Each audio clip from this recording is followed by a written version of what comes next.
બરાબર છે.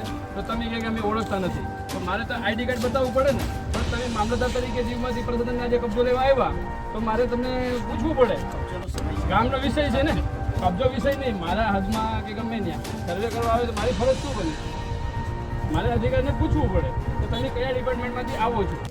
બરાબર છે કે તમારું આઈડી કાર્ડ માંગી શકો, અહીં તો લખેલું નથી. પણ છતાં તમારે જે એન્ટ્રીઓ આપવા માટે તમે શું આમ છૂપો છો? આપણે સરકારના જવાબદાર અધિકારી છો. બરાબર છે. નહીં, ગામનો આજે વિરોધ છે આજે, તો ભાઈ આવા અધિકારીને અમે વિશ્વાસ કેમ કરીએ સાહેબ? એ ખોટી વાત છે.